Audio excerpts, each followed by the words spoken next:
Hey guys, welcome to the English Essay Part 2 lecture series on near peer. अभी तक आपने काफ़ी ज़्यादा वीडियोस में डिस्कशन देखी कि किस तरीके से डिफरेंट एस्पेक्ट्स हैं इंग्लिश ऐसे के, किस तरीके से आपने इंट्रोडक्शन लिखना है, कैसे आपने ऐसे को कंस्ट्रक्ट करना है। So you have basically gone through a lot of different aspects of English essay already. From here onwards, we're going to build on the foundation that you have already created in the lecture so far. और उस foundation के ऊपर, उस बुनियाद के ऊपर हम मजीद depth में जाकर ऐसे की मुख्तलिफ चीज़ों को, उसकी डिफरेंट एस्पेक्ट्स को और उसकी नुआंसेस को डिस्कस करेंगे और उनको डेप्थ में देखेंगे। आज की वीडियो का मकसद जो फिलॉसफी ऑफ द ऐसे एग्जाम है, ये मेरे नज़दीक एक बहुत अहम एक नुक्ता है जिस पर बड़ी बहस की ज़रूरत है। तो हमारी जो डिस्कशन होगी वो इन एस्पेक्ट्स के गिर्द घूमेगी। मैं आपको अपने से कोई बात इसके अंदर ऐड नहीं करूंगा, obviously it's going to be my interpretation, but I am going to give you solid evidence and proof as to what I think is the reason why there is an essay exam to begin with in this competitive examination. और अगर आप उस underlying philosophy को, उस फलसफे को समझ जाएं कि वो क्या वजह है कि जिसकी वजह से एफपीएससी ने एग्जाम रखा है सीएसएस का, तो अगर आपको वजह समझ आ जाएगी तो आपको पता भी होगा कि आपने अपनी एनर्जीज किस तरह डायरेक्ट करनी है। तो हम पहले एनालिसिस करेंगे ऐसे के सिलेबस का जो एफपीएससी ने दिया है, फिर हम उसको रिलेट करेंगे एफपीएससी के सिलेबस को जो अभी तक आपने पहले चीज़ें डिस्कस की हैं उनके साथ, और फिर हम एग्जामिनर्स रिपोर्ट जो डिफरेंट टाइम्स पे ऑफिशियल सीएसएस की एग्जामिनेशन रिपोर्ट्स निकली हैं 2014, 16, 17 और 18 में, उनका एनालिसिस करेंगे और उनकी बेसिस पे हम फिर इस चीज़ को डिड्यूस करेंगे कि ऐसे का एग्जाम रखने का मकसद क्या है। तो सबसे पहले अगर हम इंग्लिश ऐसे का कोर्स जो एफपीएससी ने दिया है उसमें क्या कह रहा है FPSC, candidates will be required to write one or more essays. It's always one, because जब आपका क्वेश्चन पेपर आता है उसके ऊपर लिखा होता है attempt one essay. A wide choice of topics will be given. Candidates are expected to reflect comprehensive and research-based knowledge on a selected topic. Candidates' articulation, expression and technical treatment of the style of the English essay writing will be examined. अब हम इसको, अगर वो बातें जो अभी तक हमाद ने आपके साथ ऑलरेडी डिस्कस की हैं कि वो जो तीन एस्पेक्ट्स डिस्कस किए थे बेसिक इंग्लिश, कंटेंट और स्ट्रक्चर के, तो इसके सिलेबस के साथ उसे कॉरेस्पॉन्ड करें, तो जिसको एग्जामिनर आपकी आर्टिकुलेशन, आपका एक्सप्रेशन कह रहा है, वो आपकी इंग्लिश की जो लैंग्वेज की कमांड है, आपकी लिंग्विस्टिक कमांड, उसके अंदर कवर होता है। जो वो कहता है कि आपका ऐसे कॉम्प्रिहेंसिव और रिसर्च बेस्ड होना चाहिए, इसका मतलब है कि एग्जामिनर आपसे अच्छा कंटेंट डिमांड कर रहा है, इस एस्पेक्ट पे वो आपके नॉलेज की बात कर रहा है। और तीसरी चीज जिसे वो टेक्निकल ट्रीटमेंट कहता है, वो स्ट्रक्चर की बात कर रहा है, और ये टेक्निकल ट्रीटमेंट और ये स्ट्रक्चर आपकी आउटलाइन में भी रिफ्लेक्ट करता है और आपकी बॉडी के अंदर भी रिफ्लेक्ट करता है। और हम अगली वीडियोस में देखेंगे, मैं आप बहुत डेप्थ में जाके आपको बताऊंगा कि स्ट्रक्चर कैसे क्रिएट करते हैं, पैराग्राफ, एक पैराग्राफ के अंदर, पैराग्राफ्स के बीच में, डिफरेंट पैराग्राफ्स के दरमियान, और पूरे एक ओवरऑल जो ऐसे जिसको एक इंडिविजिबल कॉम्पोजिट होल है, वो कैसे आप कंस्ट्रक्ट कर सकते हैं।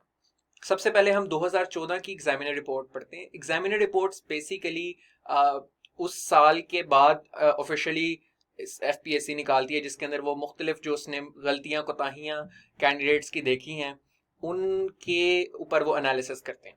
सो लेट्स सी ऐसे के ऊपर क्या कहता है।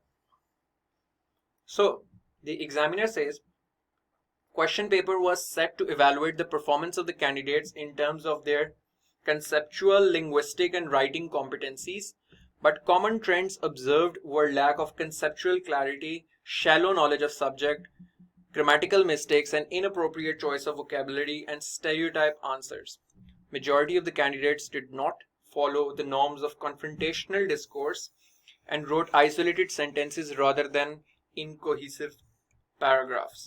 The ability required in CSS is extensive reading, holistic and appreciable performance approach in the subject, but majority lacked these characteristics. अभी just start taking a mental note of all these things, because मैंने इन सबको extract करके आगे आपको के लिए, आसानी के लिए भी चीज explain की है. So just take a mental note of this, because I want this you guys to internalize this deeply. The performance in English essay, this is from the 2016 examination report, was unsatisfactory.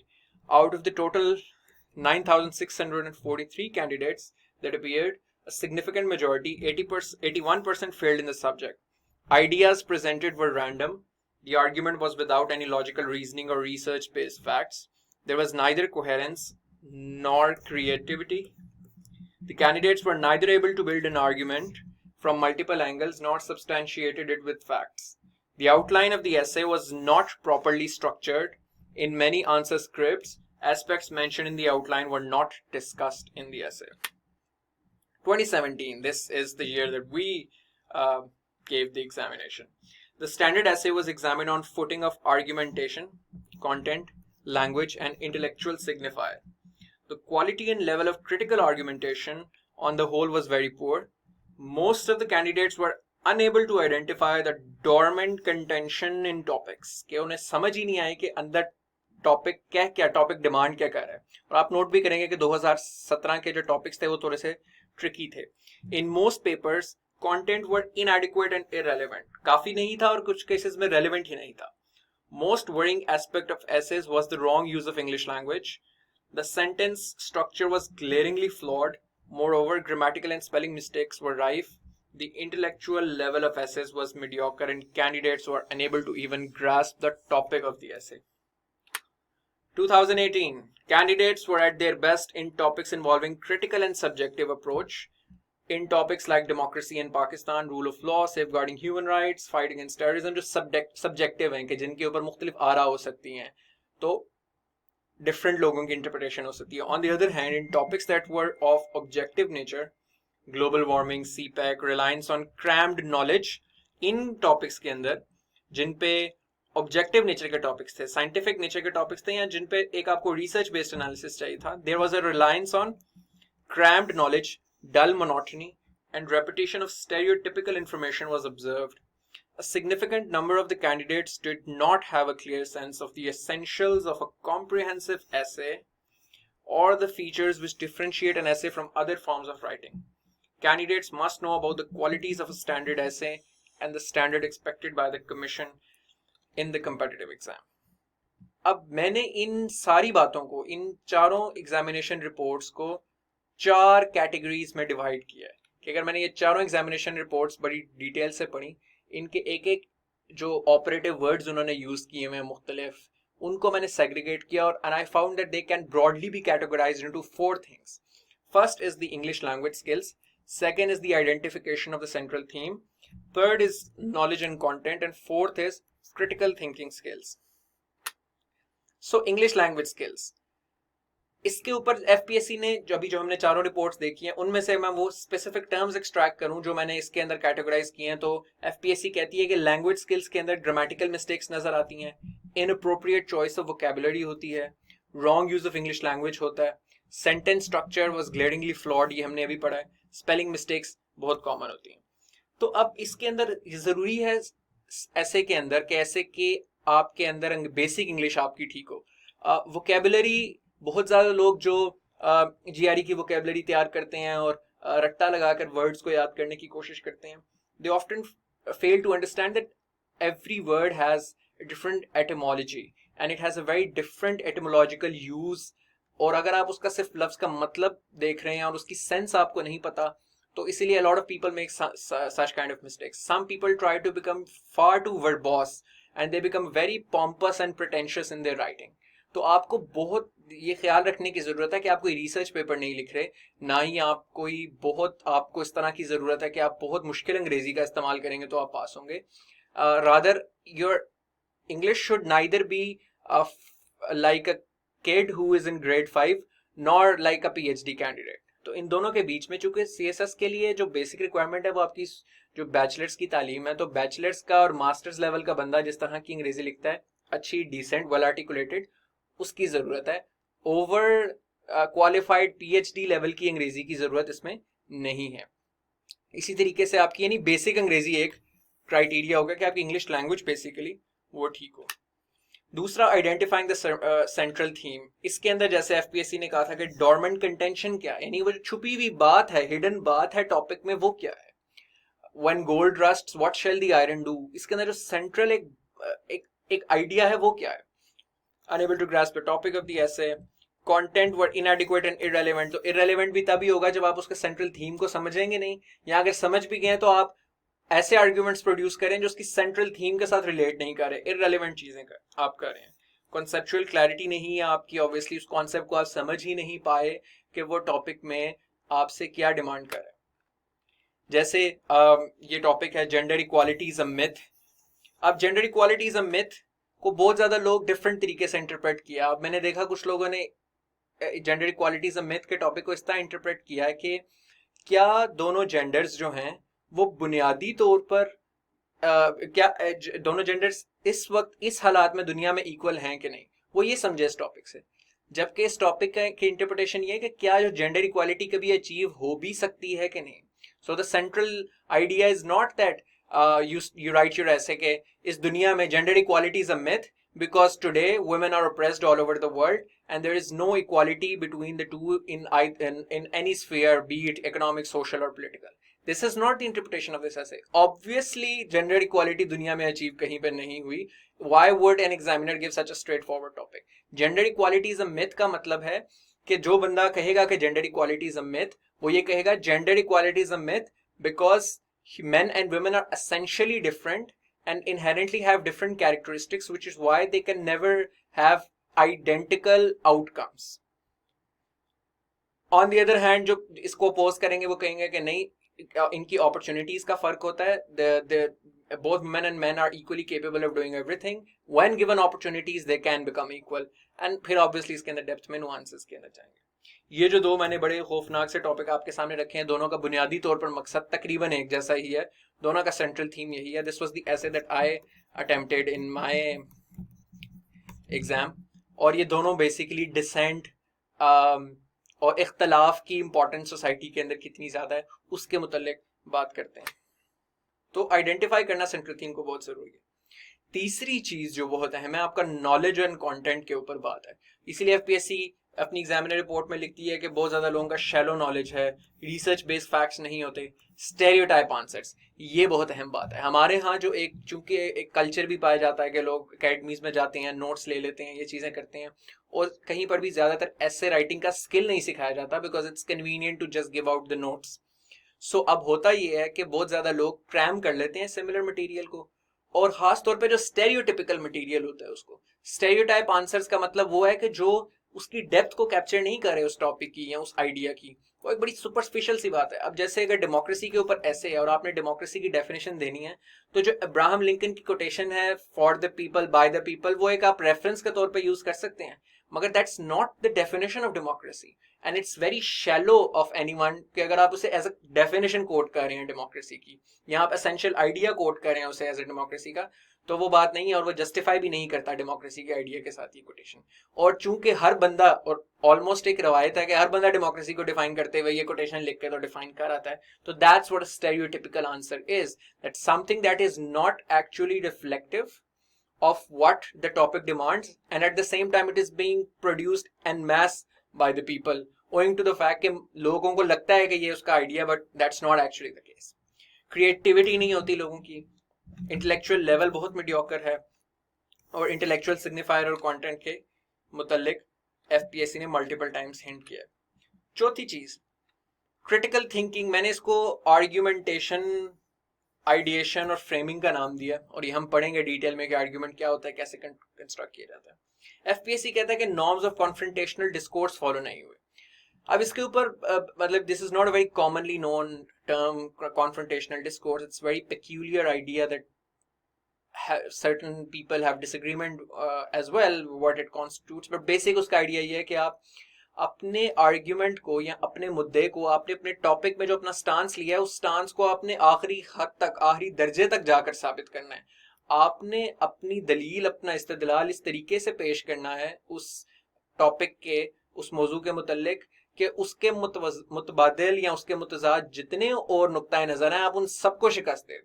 You have to prove your argument to the fullest in such a way that you convince and you persuade the reader कि इसके अलावा जितने और नुक्ता नजर हैं वो ठीक नहीं है. Confrontational discourse है ना, you confronting all other aspects as well. So you're basically essentially saying that your argument, your top, जो आपका पूरा essay है should be so logically sound argumentatively convincing and persuasive value should be high, इतनी के आप convince कर लेंगे यही आर्ग्यूमेंट ठीक है।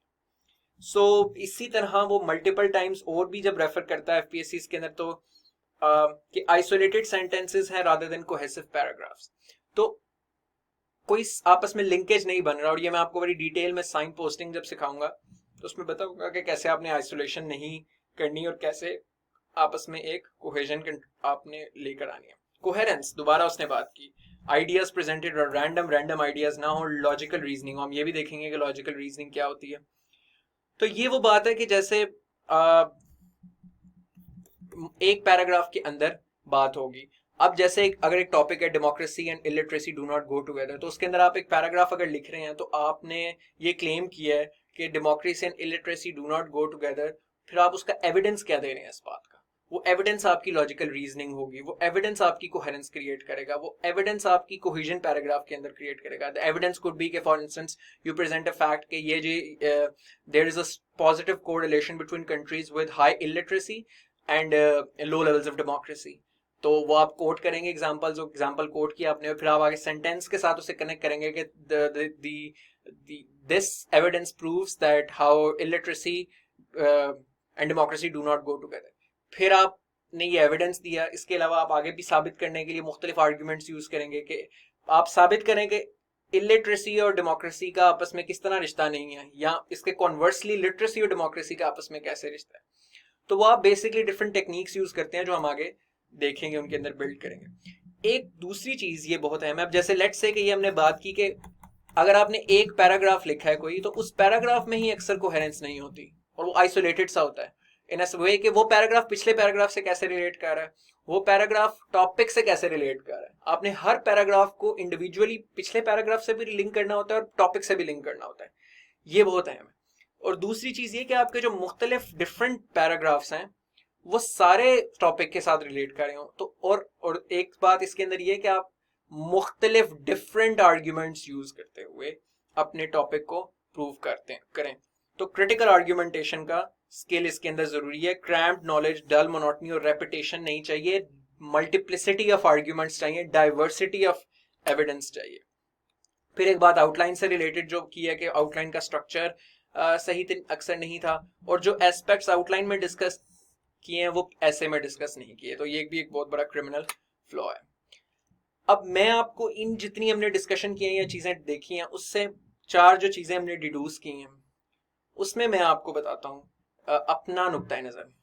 मेरे ख्याल से इंग्लिश ऐसे में एक प्री रेक्विजिट तो है कि आपकी बेसिक अंग्रेजी ठीक हो, आपका सेंटेंस स्ट्रक्चर बुनियादी तौर पे ठीक हो, आपको has, have, is, are, am, s या ईएस या फॉर्म्स ऑफ वर्ब्स कैसे यूज करनी है, बुनियादी इंग्लिश आपकी, बुनियादी लैंग्वेज आपकी ठीक हो, उसमें बेसिक कोई एरर्स ना हो, बहुत फंडामेंटल इंग्लिश के गलतियां ना हो। अगर आप में वो गलतियां हैं तो आप सबसे पहले अपनी ग्रामर पे काम करें, ओवर टाइम अपने आप को डेवलप करें।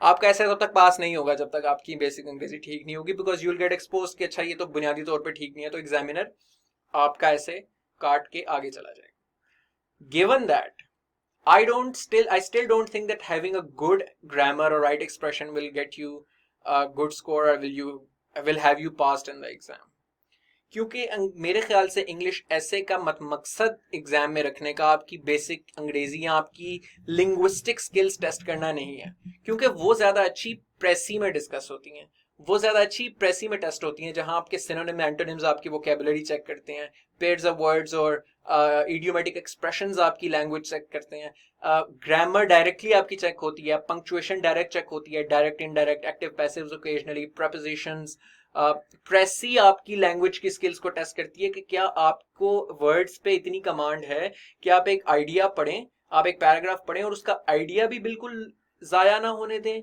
और आप उसको कम अल्फाज में एक्सप्लेन भी कर दें, which is known as economizing your words, that you have a good economy of words. तो प्रेसी असेस करती है आपकी इंग्लिश लैंग्वेज के स्किल्स को और वो क्राइटेरिया है आपको प्रेसी का एग्जाम पास करवाने का। लेकिन ऐसे पास करने के लिए इंग्लिश लैंग्वेज एक प्री रेक्विजिट तो है, but it is not a qualifier, necessary qualifier for the essay. What the FPSC wants to test in the essay is these three things, और अगर इन तीन चीजों को मैं इस तरह एक्सप्लेन करूं that FPSC wants to see that can you create diverse set of arguments to prove the central theme, and the central theme will basically be based on your stance on the essay, your interpretation of the essay. Another way of saying that is that can you prove the central theme which is based on your stance by giving multiple and diverse arguments and examples. FPSC आपको 10 topics देती है तो वो आपके basically 3 skills test कर रही है, आपकी क्रिटिकल थिंकिंग स्किल्स, आपकी कम्युनिकेशन स्किल्स और आपकी टाइम मैनेजमेंट स्किल्स. थोड़ी मतलब आपकी ये समझे कि not the most important skill but obviously time management skill एक इंपॉर्टेंट हो ही जाती है. सो एसेंशियली दो चीजें, क्रिटिकल थिंकिंग स्किल्स.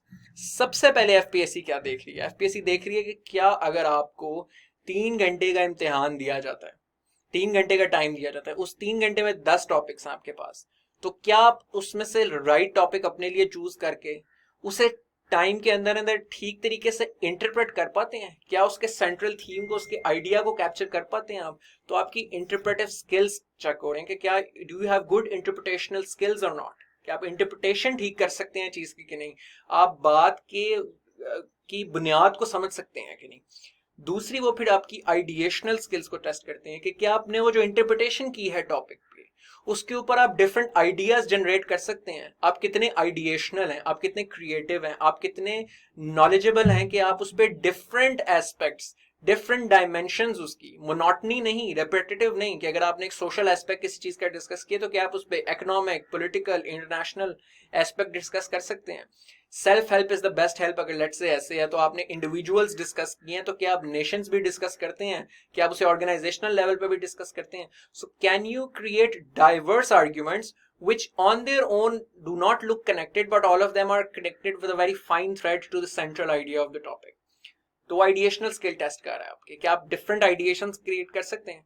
और तीसरा वो क्रिटिकल थिंकिंग स्किल्स में आपके आर्ग्यूमेंटेटिव स्किल्स को, आपके रीजनिंग को टेस्ट कर रहा है कि क्या आप लॉजिक और रीजनिंग यूज करते हुए आप अपने वो जो आपने आइडिया क्रिएट किया आइडिएशन के साथ, उस आइडिया को आप एक्सप्लेन कर सकते हैं, क्या आप उसे लॉजिकली एक आर्ग्यूमेंट की शक्ल दे सकते हैं कि आपको एक आइडिया तो आया है, यानी जैसे कि डिसेंट बड़ा अहम है सोसाइटी में, वैल्यू ऑफ डिसेंट टॉपिक है, और मैं उस पर मैंने आइडिया क्रिएट किया कि हाँ मैं इसमें सुकरात की एग्जांपल लिखूंगा कि सुकरात ने कैसे डिसेंट किया था सोसाइटी में. तो मुझे इस पे क्या पूरा आर्ग्यूमेंट मैं क्रिएट कर सकता हूँ कि अच्छा जो सुकरात ने किया वो डिसेंट कैसे था और फिर उस डिसेंट ने सोसाइटी को किस तरीके से फायदा पहुंचाया, और क्या मुझे उसकी मिसालें मिलती हैं, क्या मुझे उसका एविडेंस मिलता है कि सुकरात ने सोसाइटी को फायदा पहुंचाया. ये पूरा आर्ग्यूमेंट बिल्ड करने का स्किल है. और क्या वो आर्ग्यूमेंट पिछले टॉपिक्स पैराग्राफ से किस तरह कनेक्टेड और ओवरऑल आइडिया से किस तरह कनेक्टेड है, ये आपकी आर्ग्यूमेंट बिल्डिंग स्किल्स हैं जो अगेन हम नेक्स्ट लेक्चर्स में देखेंगे. तो ये वो सारी चीजें क्रिटिकल थिंकिंग स्किल्स, ये सारी बातें आपके सोचने की हद तक आ गई कि क्या आपने इंटरप्रेट ठीक किया जहन में, क्या आपने ठीक आइडियाज जनरेट किए, क्या आपने उनके ऊपर आर्ग्यूमेंट, उनका एविडेंस यूज करते हुए ठीक तरीके से उन आइडियाज को साबित कर पाए कि नहीं. और आखिरी चीज कि क्या आप उसे कम्युनिकेट भी पेपर पे कर पा रहे हैं. ये सारी चीजें आपने जहन में सही इंटरप्रेट कर लिया, आपने जहन में आइडियाज भी जनरेट कर दिया, आपने आर्ग्यूमेंट जहन में सोच भी लिया कि मैं ऐसे ऐसे लिंक बनाऊंगा, लेकिन क्या आप उसे राइटिंग में ट्रांसलेट कर सकते हैं, क्या उसे पेपर पे उसी तरह कन्वे कर सकते हैं? Can you convey to the reader what you are thinking? तो ये बेसिकली वो स्किल्स हैं. So essay is a test of your ability to create diverse set of arguments which on their own might not seem connected, but you construct them in such a logical, reasonable fashion that when they are presented in the form of paragraphs, sequenced in a particular way, structured in a particular way, that they become an indivisible composite whole that completely explain the topic in its entirety in such a fashion that an impression is left on the minds of the reader that what this person is saying is absolutely true. So ये आपका required है ऐसे के अंदर, एक topic को सही तरीके से समझना और उस पर डाइवर्स आर्ग्यूमेंट्स इस तरीके से क्रिएट करना कि वो लॉजिकली आपके टॉपिक को आपके स्टांस के कॉन्टेक्स्ट में एक्सप्लेन सही तरीके से कर रहे हो. Those of you who are familiar with my style of teaching in other courses know that I occasionally hand out a lot of different resources. So what I've started doing in this particular lecture series is that at the end of every lecture, I'm going to select a theme and I'm going to give you some random videos. There could be on your self-motivation and there will be on important knowledgeable concepts as well. हम कभी किसी history का figure पकड़ लेंगे, कभी कोई पकड़ लेंगे. तो आज की थीम है learning, and I would recommend you guys to watch the videos that I recommend to you guys. इस तरह आपका आहिस्ता आहिस्ता एक तो आप मोटिवेट भी रहेंगे, एंड सेकेंडली वो जो एक कंटेंट का एस्पेक्ट है ना कि आपने आहिस्ता आहिस्ता अपना कंटेंट डिफरेंट चीज़ों में बिल्ड करना है, वो भी आपका आहिस्ता आहिस्ता बिल्ड होता जाएगा. And I will present these suggest the videos which are very diverse in nature so as to build your content as we go along this lecture to make this whole lecture series very comprehensive and very fruitful as well. So I hope this lecture was helpful to you guys, and I hope that whatever discussion that we have in the subsequent lectures, you will guys take note and carefully listen to them and follow and practice what I would recommend to you guys. Thank you so much.